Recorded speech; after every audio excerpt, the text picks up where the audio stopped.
দর্শক, চট্টগ্রামে চলছে জব্বারের বলি খেলা। আমরা সেই দৃশ্যটা একটু আপনাদেরকে দেখাতে চাই। সহকর্মী রনি দত্ত আছেন সেখানে।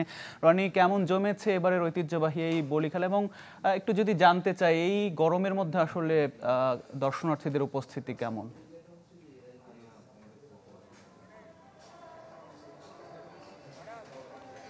আতিক, চট্টগ্রামের যে ঐতিহ্যবাহী বলি খেলা সেটি প্রায় ১১৫তম যে আসর, সেই আসরটি শুরু হওয়ার জন্য অপেক্ষায় রয়েছে। অর্থাৎ এখন যে প্রস্তুতি, সেই প্রস্তুতি পুরোপুরি সম্পূর্ণ হয়ে গেছে।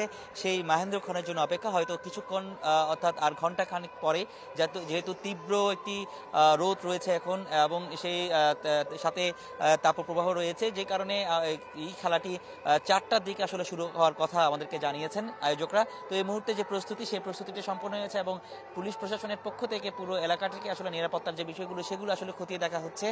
সার্বিক যে পরিস্থিতি সেগুলো একেবারেই সম্পূর্ণ হয়ে গেছে। বলিরাও চলে এসেছেন, তারাও রেস্টে আছে। সবকিছু মিলিয়ে আয়োজনের জন্য একেবারেই পুরোপুরি প্রস্তুত। ১, ২, ৩ ঢাকায় জমি জিতে নিন ১০০% ক্যাশব্যাক সহ ২০ কোটি টাকার পুরস্কার। আয়োজকরা এবং আপনাকে দেখায় যে এই যে আপনি হয়তো দেখতে পাচ্ছেন এখানে যারা দর্শকরা কিন্তু তীব্র এই তাপ প্রবাহের মধ্যেও দর্শকদের উপস্থিতি কিন্তু কম নয়। এখন দর্শকরা কিন্তু এখন একটি জায়গায় ছায়ার মধ্যে আছেন। কিছুক্ষণ পর তারা ছড়িয়ে ছিটিয়ে আছেন, যেসব জায়গাগুলো ছায়া আছে সেসব জায়গাগুলোতে গিয়ে তারা আসলে তারা আশ্রয় নিয়েছেন।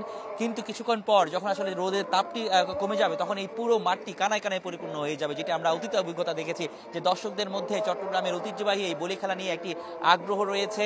সেই শত বছরের এই বলি খেলাকে গিয়ে মানুষ এখানে উৎসাহ উদ্দীপনা নিয়ে দেখেন। এটা এখানে ঘিরে একটি মেলা বসেছে। সব মিলে এটি বলা চলে যে এই আয়োজনে সার্বিক সবকিছুই কিন্তু একেবারে সম্পূর্ণ প্রস্তুত রয়েছে। তো কিছুক্ষণ অর্থাৎ আর হয়তো বিকেল ৪টার দিকে আমরা দেখবো যে এখানকার যে বলিরা তারা হয়তো এখানে আসবেন, তার কিছু আগে হয়তো এখানে আসবেন। এরপরই এখানকার যে আয়োজন অর্থাৎ ১১৫তম যে আসর, সেই আসরের বলি খেলাটি এখানে অনুষ্ঠিত হবে এবং আমরা দেখবো এবারের যে শ্রেষ্ঠত্ব কে নিয়ে যাবেন সেই বিষয়টা আমরা আপনাদেরকে জানাবো। তো আতিক, এই ছিল এখানকার সবশেষ অবস্থা। জি রনি, অনেক ধন্যবাদ আমাদের সাথে যুক্ত হবার জন্য। দর্শক, ঐতিহাসিক জব্বারের বলি খেলার বিষয়ে জানাচ্ছিলেন সহকর্মী রনি দত্ত।